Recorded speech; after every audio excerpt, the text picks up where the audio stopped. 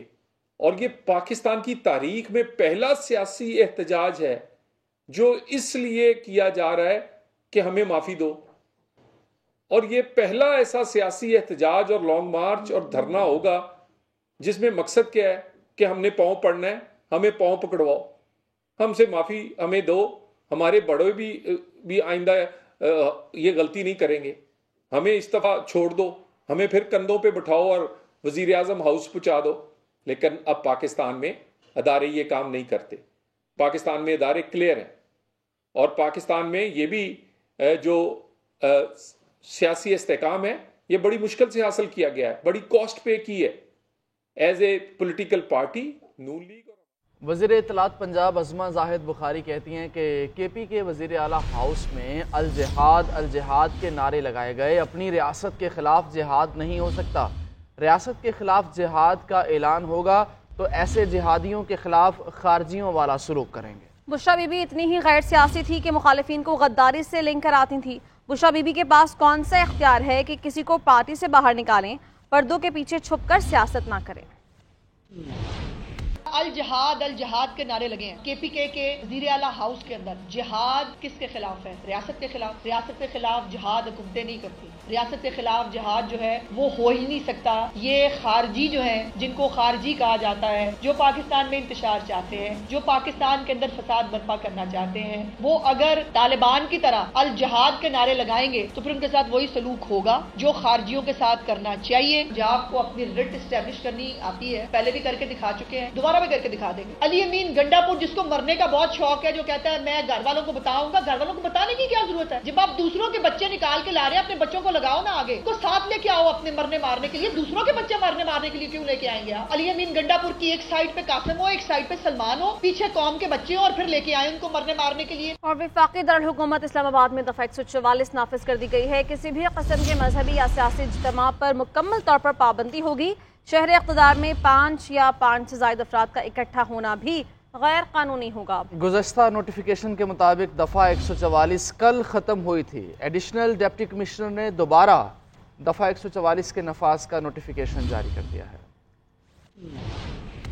عبدالعلیم خان نے پی آئی اے نشکاری میں ناکامی کا ملبہ ایف بی آر پر ڈال دیا ہے. حکومت کا پی آئی اے نشکاری کے لیے دوبارہ بولیاں طلب کرنے کا اعلان. وفاقی وزیر برائے نجکاری کہتے ہیں کہ جو ہم نے سبق سیکھا ہے اسے مستقبل میں نجکاری پر کوئی اچھی خبر ملے گی. اگر پی آئی اے کو بیچنا ہے تو حکومت کو دل بڑا کرنا ہوگا. ایف بی آر سے کہا کہ نئے طیاروں کی خریداری پر جی ایس ٹی ہٹا لیں. پوری دنیا میں اس طرح طیاروں پر جی ایس ٹی نہیں لیا جاتا. ایف بی آر اپنے ایک دائرے کے اندر رہتا ہے اور بات نہیں سمجھتا. Chairman committee senator Talal Chaudhry نے علیم خان کو مخاطب کرتے ہوئے کہا کہ آپ ایک تگڑے وزیر ہیں. نجکاری ہو جاتی تو آپ کو کریڈٹ جاتا، اب نجکاری نہیں ہوئی تو اس کا وزن بھی آپ پر جانا ہے. ملک معاشی استحکام کی جانب گامزن ہے. پاکستان سٹاک ایکسچینج میں تیزی کا رجحان. بیرونی سرمایہ کار اعتماد کر رہے ہیں عوامی ریلیف کو ہر دوسرے اقدام پر ترجیح دی جائے. عوام سے کیے وعدوں کو پورا کرنے کے لیے ہر ممکن اقدام کر رہے ہیں. وزیر اعظم شہباز شریف کی ٹیکس نادہندگان کے خلاف کارروائیاں تیز کرنے کی ہدایات. کہا کہ ٹیکس چوری اور معاونت کرنے والوں کو کیفر کردار تک پہنچا کر ہی دم لیں گے. وزیر اعظم کے زیر صدارت معاشی صورتحال پر جائزہ اجلاس. وزارت خزانہ کی آئی ایم ایف وفد سے ملاقاتوں پر بریفنگ دی گئی. اور سینٹ کی قائمہ کمیٹی نے وی پی این کی بندش پر تحفظات کا اظہار کیا ہے. وی پی این کی بندش پر اٹارنی جنرل اور سیکرٹری داخلہ سے جواب طلب کیا گیا. چیئرمین پی ٹی اے نے قائمہ کمیٹی برائے آئی ٹی کو بتایا کہ وائٹ لسٹنگ والی کمپنیز کا انٹرنیٹ کبھی بند نہیں ہوگا. اسلام آباد سے رپورٹ کر رہے ہیں اصغر حیات. سینیٹر پلور شاہ خان کی زیر صدارت سینٹ کی قائمہ کمیٹی برائے انفارمیشن ٹیکنالوجی کا اجلاس. ارکان نے وی پی این کی بندش پر سوالات اٹھا دیے. چیئرمین پی ٹی اے نے قائمہ کمیٹی کو بتایا کہ وی پی این کے بغیر آئی ٹی انڈسٹری نہیں چل سکتی. اب تک 25,000 وی پی این رجسٹرڈ ہوئے. وائٹ لسٹنگ کمپنیوں کا انٹرنیٹ کبھی بند نہیں ہوگا. وزارت آئی ٹی حکام نے قائمہ کمیٹی کو بتایا کہ اس وقت 10 لاکھ فری لانسرز وی پی این استعمال کر رہے ہیں. اسٹیک ہولڈرز کے اجلاس میں وی پی این کے بارے میں فیصلہ ہوا. ارکان کمیٹی نے کہا کہ پیکا ایکٹ کے تحت وزارت داخلہ سوشل میڈیا اپلیکیشنز کی بندش کا کہہ سکتی ہے، جبکہ وی پی این ایک ٹول ہے۔ کمیٹی نے آئندہ اجلاس میں وی پی این کی بندش کے حوالے سے اٹارنی جنرل اور سیکرٹری داخلہ سے جواب طلب کر لیا۔ چیئرمین پی ٹی اے نے کمیٹی کو بتایا کہ بلوچستان میں وزارت داخلہ کے خط کے بعد سیکیورٹی وجوہات پر انٹرنیٹ سروس بند کی گئی۔ کمیٹی نے سیکرٹری آئی ٹی اینڈ ٹیلی کام کی تعیناتی کے عمل پر بھی تحفظات کا اظہار کر دیا۔ اصغر حیات، GNN، اسلام آباد۔ سپریم کورٹ کے آئینی بینچ نے الیکشن میں 50% سے زائد ووٹ لینے والے امیدواروں کو کامیاب قرار دینے کی درخواست خارج کر دی ہے۔ عدالت عظمیٰ نے آزاد امیدواروں کو سیاسی جماعتوں میں شمولیت کا پابند بنانے سے متعلق اپیل غیر مؤثر ہونے کی بنیاد پر نمٹا دی۔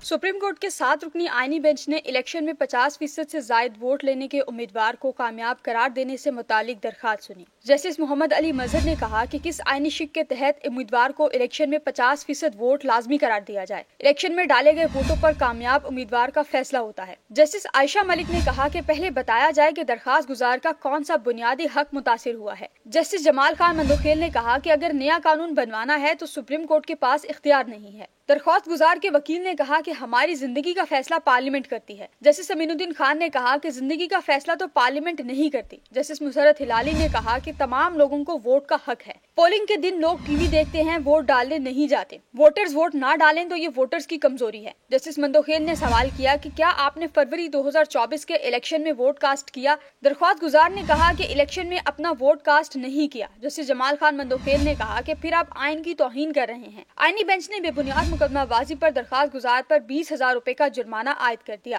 سپریم کورٹ کے آئینی بینچ نے آزاد امیدواروں کو سیاسی جماعتوں میں شمولیت کا پابند بنانے سے متعلق اپیل غیر مؤثر ہونے کی بنیاد پر نمٹا دی۔ آئینی بینچ نے انکم لیوی ٹیکس ایکٹ 2013 کے خلاف 1178 مقدمات میں نوٹسز کی تعمیل بذریعہ اخبار اشتہار کروانے کا حکم دے دیا۔ آئینی بینچ نے نجی ہاؤسنگ سوسائٹی کو بلیک لسٹ کرنے کی درخواست بھی خارج کر دی۔